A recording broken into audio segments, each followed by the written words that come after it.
प्रधानमंत्री नरेंद्र मोदी ने बीकानेर से देश भर के 86 जिलों में 103 पुनर्विकसित अमृत स्टेशनों का किया उद्घाटन। मंडी डबवाली में भी किया अमृत स्टेशन का उद्घाटन। ऑपरेशन सिंदूर की सफलता पर लाडवा में निकाली गई तिरंगा यात्रा में मुख्यमंत्री नायब सिंह सैनी ने की शिरकत। कहा, सेना ने भारत की संप्रभुता पर आंख उठाने वालों को दिया करारा जवाब। भाखड़ा नंगल डैम की सुरक्षा में गृह मंत्रालय ने सीआईएसएफ को किया तैनात। पंजाब सरकार ने जताया विरोध। हरियाणा सरकार ने पंजाब के मुख्यमंत्री पर साधा निशाना।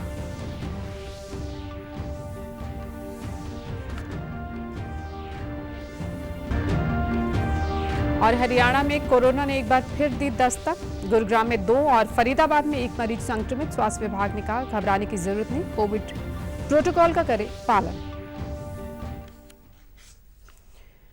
नमस्कार, मैं हूं राजेंद्र कौर। अब समाचार विस्तार से। प्रधानमंत्री नरेंद्र मोदी ने राजस्थान के दौरे पर बीकानेर में आज 26,000 करोड़ रुपए से अधिक की लागत वाली कई विकास परियोजनाओं का शिलान्यास और उद्घाटन कर राष्ट्र को समर्पित किया। उन्होंने देश में रेल संरचना को निरंतर बेहतर बनाने की अपनी प्रतिबद्धता के अनुरूप 18 राज्यों और केंद्र शासित प्रदेशों के 86 जिलों में 1100 करोड़ रुपए से ज्यादा की लागत से 103 पुनर्विकसित अमृत स्टेशनों का उद्घाटन भी किया। इसके बाद उन्होंने पलाना में एक सार्वजनिक समारोह को संबोधित करते हुए कहा कि हमारी सरकार ने रेलवे की तस्वीर बदल दी है। सरकार के विकास भी विरासत भी की प्रतिबद्धता को दोहराते हुए प्रधानमंत्री ने अमृत भारत स्टेशनों को इसका उदाहरण बताया। उन्होंने कहा कि अमृत भारत स्टेशन कला और संस्कृति के नए प्रतीक हैं। विकसित भारत बनाने के लिए देश में आज आधुनिक इंफ्रास्ट्रक्चर बनाने का बहुत बड़ा महायज्ञ चल रहा है। हम एक साथ देश के 1300 से ज्यादा रेलवे स्टेशनों को आधुनिक बना रहे हैं। आज इनमें से 100 से ज्यादा अमृत भारत स्टेशन बनकर तैयार हैं। आधुनिक इंफ्रास्ट्रक्चर बनाने का बहुत बड़ा महायज्ञ चल रहा है। हमारे देश की सड़कें आधुनिक हो, हमारे देश के एयरपोर्ट आधुनिक हो, हमारे यहां रेल और रेलवे स्टेशन आधुनिक हो, इसके लिए पिछले 11 साल में अभूतपूर्व गति से काम किया गया है। आप कल्पना कर सकते हैं, इंफ्रास्ट्रक्चर के इन कामों पर देश पहले जितना पैसा खर्च करता था, आज उससे 6 गुना ज्यादा पैसा खर्च कर रहा है। इससे पहले प्रधानमंत्री मोदी ने बीकानेर में करणी माता मंदिर में दर्शन और पूजा अर्चना की। करणी माता मंदिर में आने वाले तीर्थ यात्रियों और पर्यटकों की सेवा करने वाला रेलवे स्टेशन मंदिर वास्तुकला, मेहराग और स्तंभ विषय वस्तु से प्रेरित है। प्रधानमंत्री ने बीकानेर मुंबई एक्सप्रेस को भी हरी झंडी दिखाई। राजस्थान के दौरे पर प्रधानमंत्री नरेंद्र मोदी ने एक बार फिर पाकिस्तान और आतंकवाद पर जमकर निशाना साधा। प्रधानमंत्री ने आतंकवाद और उसका भरण पोषण करने वाले पाकिस्तान पर निशाना साधते हुए कहा कि पहलगाम हमले के बाद से सेना के शौर्य की बदौलत ही 22 मिनट में आतंकियों के 9 ठिकानों को तबाह कर दिया गया। प्रधानमंत्री ने कहा कि दुनिया ने और देश के दुश्मनों ने यह देख लिया कि जब सिंदूर बारूद बन जाता है तो नतीजा क्या होता है। आपके आशीर्वाद से, देश की सेना के शौर्य से हम सब उस प्रण पर खरे उतरे हैं। हमारी सरकार ने तीनों सेनाओं को खुली छूट दे दी थी और तीनों सेनाओं ने मिलकर ऐसा चक्रव्यूह रचा कि पाकिस्तान को घुटने टेकने के लिए मजबूर कर दिया। 22 तारीख के हमले के जवाब में हमने 22 मिनट में आतंकियों के 9 सबसे बड़े ठिकाने तबाह कर दिए। प्रधानमंत्री ने कहा कि जो सिंदूर मिटाने निकले थे उन्हें मिट्टी में मिला दिया गया। जो अपने हथियारों पर घमंड करते थे वो आज मलबे के ढेर में दबे हुए हैं। हर आतंकी हमले की पाकिस्तान को भारी कीमत चुकानी पड़ेगी। पाकिस्तान को भारतीयों के खून से खेलना महंगा पड़ेगा। मैं देश के कोने कोने में जो तिरंगा यात्राओं का हुजूम चल रहा है, मैं देशवासियों से कहता हूं, जो सिंदूर मिटाने निकले थे उन्हें मिट्टी में मिलाया है। जो हिंदुस्तान का लहू बहाते थे आज कतरे कतरे का हिसाब चुकाया है। मोदी का दिमाग ठंडा है, ठंडा रहता है, लेकिन मोदी का लहू गर्म होता है। मोदी की नसों में लहू नहीं, गरम सिंदूर बह रहा है। अब भारत ने दो टूक साफ कर दिया है।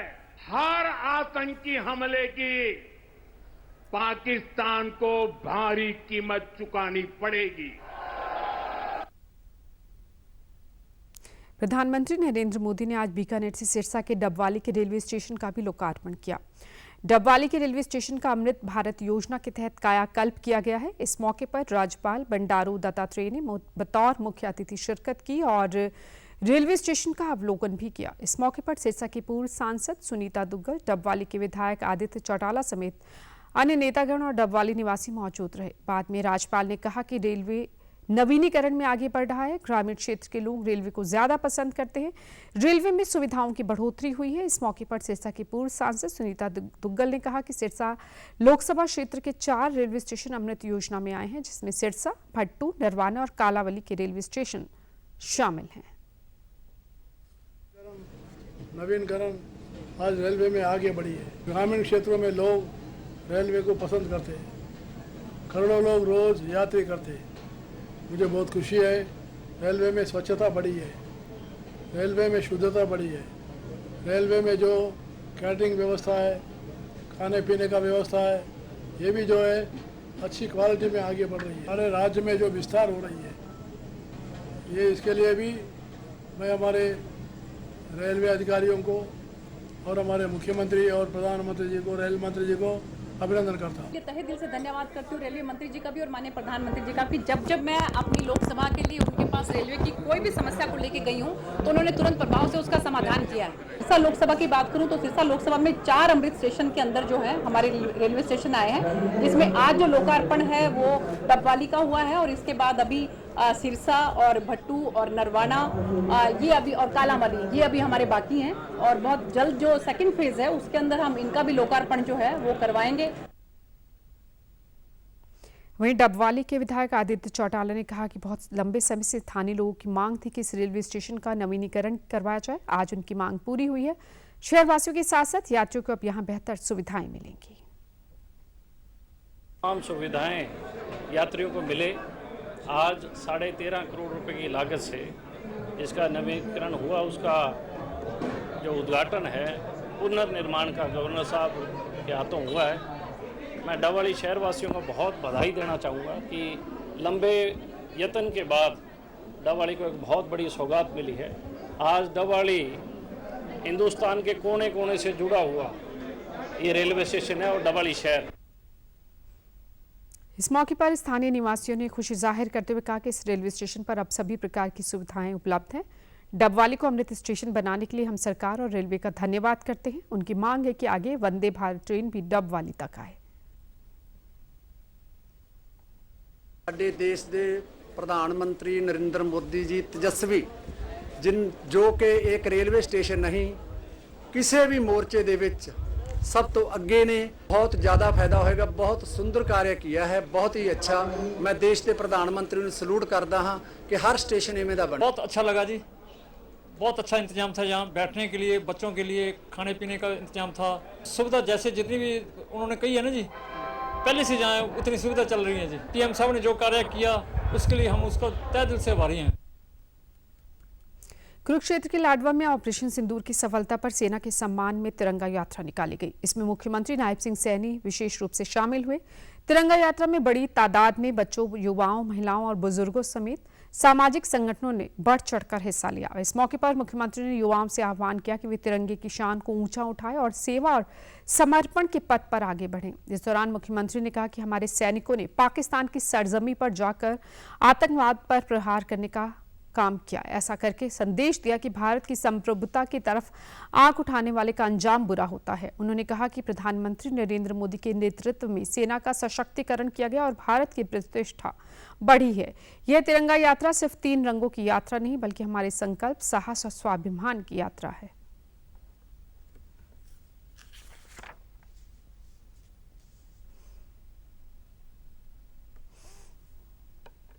ये तिरंगा यात्रा एक आयोजन नहीं बल्कि ये राष्ट्रभक्ति के जज्बे और बलिदान की भावना को ये सच्ची श्रद्धांजलि देने का अवसर है। यह यात्रा सिर्फ 3 रंगों की ये यात्रा नहीं है।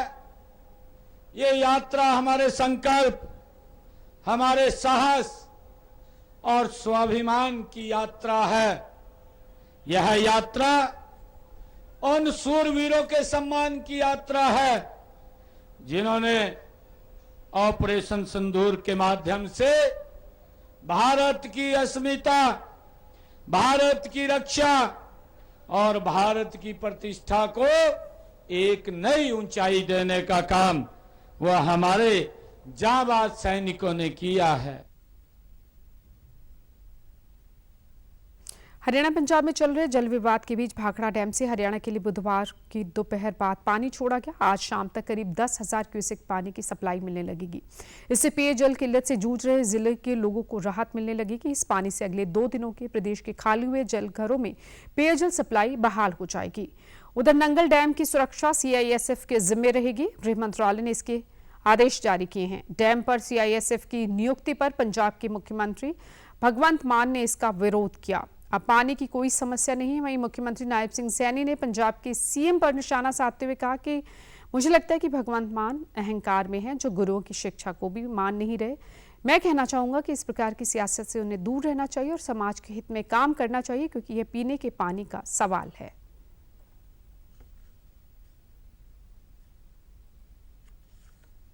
पीने के पानी का सवाल था और गुरुओं ने भी हमें यही शिक्षा दी है। उस शिक्षा का अनुसरण करना चाहिए। मुझे लग रहा है कि भगवंत मान साहब अहंकार में है किसी में, जो गुरुओं की शिक्षा को भी फॉलो नहीं कर रहे हैं। और मैं ये कहना चाहूंगा कि इस प्रकार की राजनीति से उनको छुटकारा पाना चाहिए।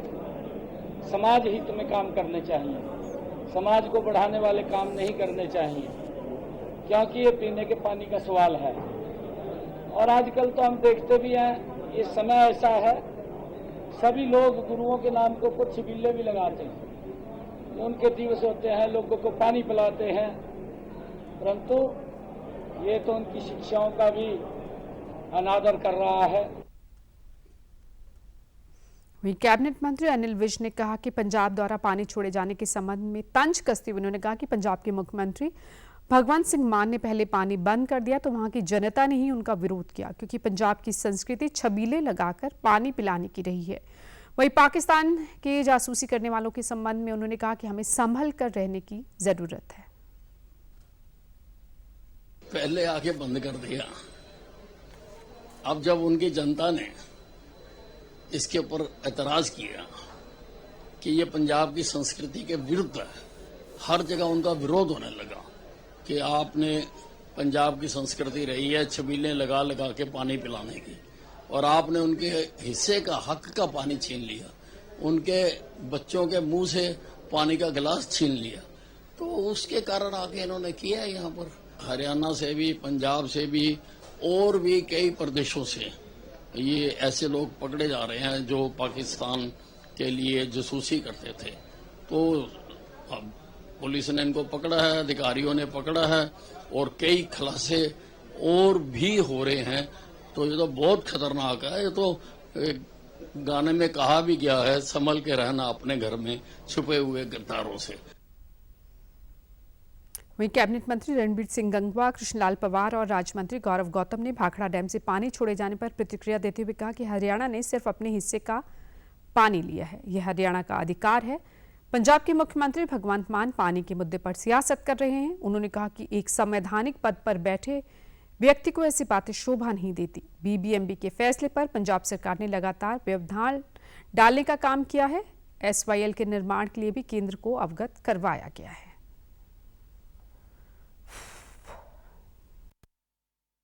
बीबीएमबी पे पंजाब सरकार द्वारा मनमानी करना बहुत ही गलत था, निंदनीय था, नैतिक मैं कहूँगा, इसको अनुचित कहूँगा, क्योंकि जिस तरीके से हरियाणा प्रदेश का पानी रोकने का काम किया, क्योंकि पानी की उपलब्धता के आधार पे बीबीएमबी हमेशा ही इस बात का फैसला करती है कि किस राज्य को कितना पानी दिया जाए।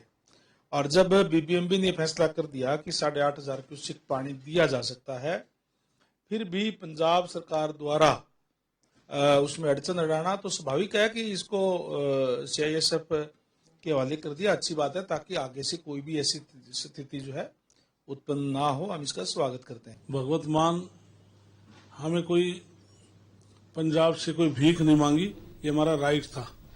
इसलिए हम अपना हिस्सा जो पानी है, हमने अपने पानी मांगा और वो पानी हमें आज दिया गया, चालू किया गया है। जो एसवाईएल का मामला है, एसवाईएल में केंद्र सरकार ने, सुप्रीम कोर्ट ने बार बार ये कह चुके हैं कि जो एसवाईएल का हरियाणा का जो राइट बनता है वो पानी दिया जाए, लेकिन पंजाब एसवाईएल का पानी देने में आनाकानी कर रहा है। आज नायब सैनिक सरकार भारतीय जनता पार्टी प्रदेश में है।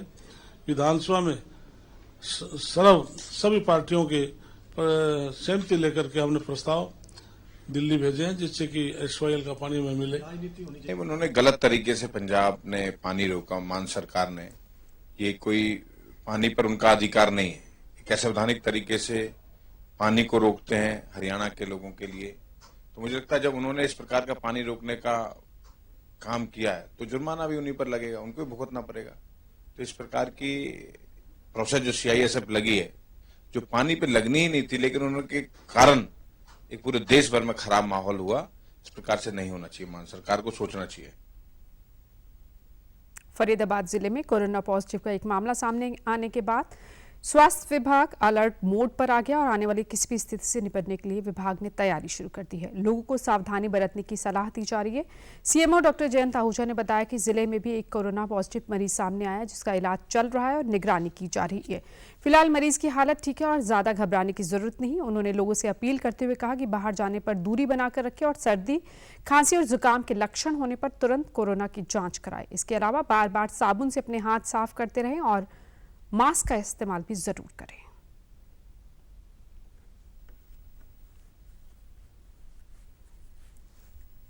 कोरोना का जो मरीज आया है वो 2 तारीख को सफदरजंग अस्पताल में टेस्टिंग हुई थी। 14 तारीख को रिपोर्ट आई थी जिसमें कोरोना पॉजिटिविटी आई थी। उसके अलावा एक केस और इंडिजिनस यहाँ पे डिटेक्ट किया है हमने, और वो भी ठीक है। कोई अभी घबराने वाली बात नहीं है। टेस्टिंग जो है हमारी अवेलेबल है।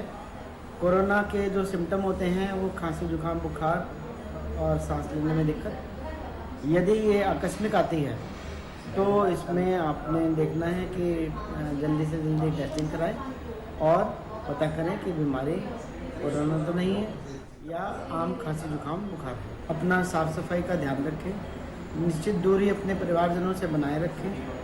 कपड़ा, तौलिया, पिलो कवर और हैंड हाइजीन ये आपने मेंटेन करना है। उधर गुरुग्राम में भी 2 लोगों के कोरोना संक्रमित होने की सूचना है, जिसके बाद स्वास्थ्य विभाग ने सतर्कता बढ़ा दी है। सीएमओ डॉक्टर अलका ने बताया कि एक 62 साल के बुजुर्ग और एक 31 साल की महिला कोरोना संक्रमित पाए गए। इनमें से महिला की ट्रैवल हिस्ट्री सामने आई, जबकि बुजुर्ग व्यक्ति की कोई ट्रैवल हिस्ट्री सामने नहीं आई है। दोनों मरीजों को होम आइसोलेशन में रखा गया और उनकी हालत ठीक है। लोगों को घबराने की जरूरत नहीं, उन्हें सिर्फ कोविड प्रोटोकॉल का पालन करना है। अभी तक तो गुरुग्राम में सिर्फ 2 ही केस आए हैं और वो भी काफी माइल्ड सिम्टम्स के साथ। एक मेल है वो 62 ईयर ओल्ड है और एक फीमेल है वो 31 साल की है। वो 15-16 को मुंबई घूम के आई है और अभी दोनों ही होम आइसोलेशन में। कोई चिंता करने की बात नहीं है क्योंकि इंसिडेंटली ये पॉजिटिव आ गए दोनों। जब भी ऐसे कोविड के मामले आते हैं तो उसके हमारे स्वास्थ्य विभाग पूरी तरह से तैयार होता है। हमारे पास लैब की सुविधा पूरी होती है और हमारी टीम भी पूरी तरह से तैयार होती है। जैसे पिछली बार हम लोगों ने कोविड में जैसे हम लोगों ने संभाला था, इस बार भी सारी हमारे पास सुविधाएं हैं। अगर आप किसी का टेस्ट करें तो ये चूंकि एंडेमिक हो गया है और टेस्ट करने पे पॉजिटिव आ ही सकता है, इसलिए किसी को चिंता करने की जरूरत नहीं है। प्रदेश के श्रम मंत्री अनिल विज ने कहा है कि हरियाणा में अब श्रमिकों के हितों को ध्यान में रखते हुए औद्योगिक विवादों को शीघ्र निपटाने के लिए राज्य में कुल 26 श्रम न्यायालय संचालित होंगे। इस संबंध में 12 जिलों में नए श्रम न्यायालय स्थापित करने के लिए राज्य सरकार द्वारा अनुमति दे दी गई है। जिक्र योग्य है कि श्रम मंत्री ने श्रमिकों के हितों को ध्यान में रखते हुए पंचकुला, यमुनानगर, कुरुक्षेत्र, करनाल, कैथल, जींद, सिरसा, महेंद्रगढ़, भिवानी, चरखी दादरी, फतेहाबाद और नूह में श्रम न्यायालय स्थापित करने के लिए अपनी ओर से मुख्यमंत्री को एक प्रस्ताव बनाकर भेजा था, जिस पर सरकार ने अपनी स्वीकृति दे दी है। अनिल विज ने बताया कि इन 12 नए श्रम न्यायालयों की स्थापना हेतु बुनियादी ढांचा, फर्नीचर, वाहन, पेट्रोल इत्यादि की व्यवस्था पर लगभग 12 करोड़ रुपए की राशि का खर्च होगा। श्रमिकों को समय पर न्याय मिल सके, इसके लिए प्रत्येक जिले में श्रम न्यायालय स्थापित किए जा रहे हैं।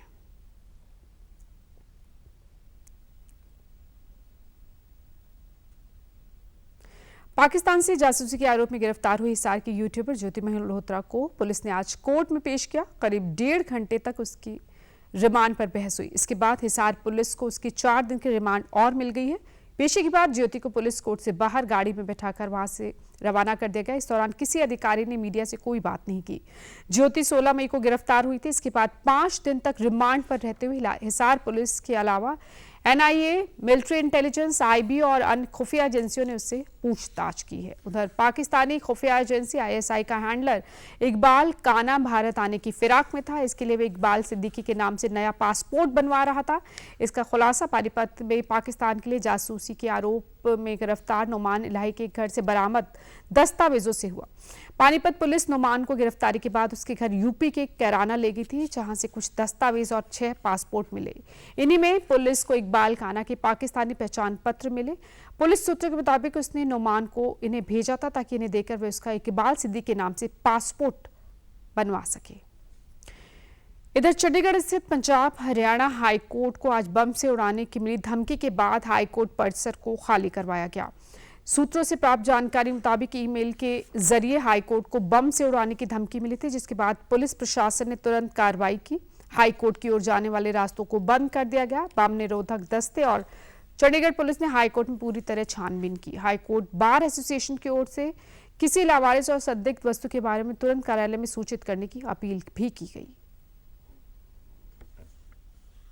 11:15 बजे के करीब जब अदालतें अपना काम कर रही थी तो ये जानकारी मिली कि पंजाब हरियाणा हाई कोर्ट के बम से उड़ा देने की धमकी की कोई मेल आई है। तो जो उस समय के सुरक्षात्मक कदम थे वो तुरंत उठाए गए और सबसे ये निवेदन किया गया कि आप तुरंत कोर्ट रूम हाई कोर्ट खाली कर दें। और अच्छी बात यह है कि एक जिम्मेवार नागरिक होने के नाते वकीलों ने भी, क्लाइंट्स ने भी, मुंशियों ने भी, कर्मचारियों ने भी, जजों ने भी, सबने जो सुरक्षात्मक कदम उठाए जाने चाहिए तुरंत उठाए।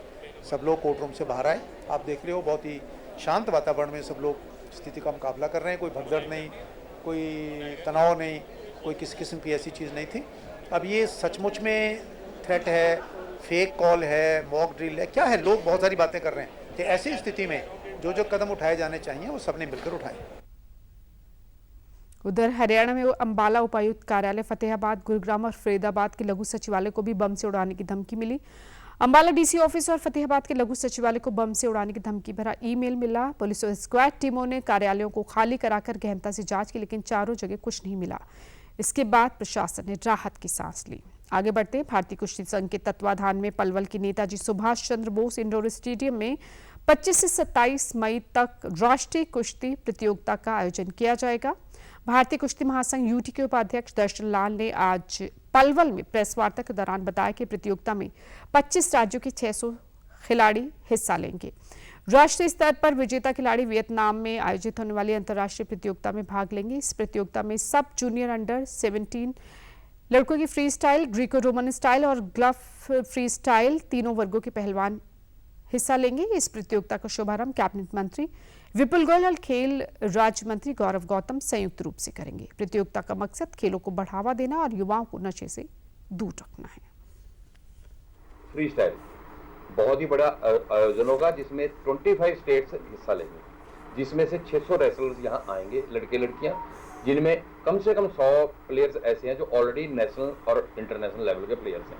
तो जिसको हमारा आयोजन करने का ये मकसद होता है कि बच्चों को नशों से दूर रखें, खेल कूद में आगे बढ़े और अच्छी कंपनी लाएं और अच्छा भविष्य बनाए और देश को उज्जवल बनाएं। शुभारंभ हमारे माननीय श्री गौरव गौतम जी, खेल मंत्री हरियाणा, उनकी अध्यक्षता में वही हमारे चीफ गेस्ट होंगे और उनके साथ हमारे भारतीय कुश्ती संघ के पदाधिकारी प्रेसिडेंट श्री संजय सिंह जी और कर्ण भूषण सिंह जी, डॉक्टर देसवाल जी और रमेश गौर जी ये साथ में रहेंगे।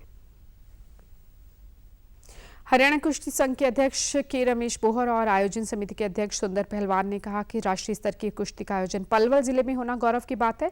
इस प्रतियोगिता में अंतर्राष्ट्रीय और राष्ट्रीय स्तर के खिलाड़ी भी शिरकत करेंगे और युवा प्रतिभाओं को राष्ट्रीय स्तर का मंच हासिल होगा। 28 तारीख के बीच में बहुत भव्य अंडर 17 का नेशनल होने जा रहा है। देश के विभिन्न जिलों से, स्टेटों से 25 स्टेटों से खिलाड़ी आएंगे, 600 के नजदीक, और बहुत भव्य प्रोग्राम होगा। और जो हमारे ओलंपियन है वे भी आएंगे, वे भी बताएंगे पहलवानों को कि देश के लिए मेडल लाना कितने गर्व की बात होती है। और अंडर 17 का जो प्लेयर होते हैं वे हमारे देश का एक नींव होते हैं। ये आगे जाके 19 और 23 में और उससे आगे जाके ओलंपिक में मेडल लेके आएंगे। तो हमारी ये नींव है और ये नींव अगर मजबूत होगी तो बिल्डिंग भी बहुत अच्छी बनेगी। और हमारा एक ही मकसद है कि हमारे जो लोकल इलाके के सभी लोगों से यहाँ देखने आए और उसे अच्छी तरह ये समझाए कि रेसलिंग है क्या, कि अभी हम मिट्टी में ही से आगे नहीं निकल पा रहे हैं। और हमारा यही मकसद है कि मिट्टी से आगे निकल के हम आगे बच्चों को भविष्य बनाए और उनके देश के लिए मेडल लेके आए। कि पलवल के लिए बहुत गर्व की बात है कि इस तरह की प्रतियोगिताओं के लिए बहुत ही पूरी टीम वर्क करती है और हम सभी मिलकर पलवल जो क्षेत्र है ये अभी इतनी बड़ी प्रतियोगिताओं के लिए स्थान ठीक नहीं था, लेकिन फिर भी हमने। समाचारों में आज इतना ही, इजाजत दीजिए, नमस्कार।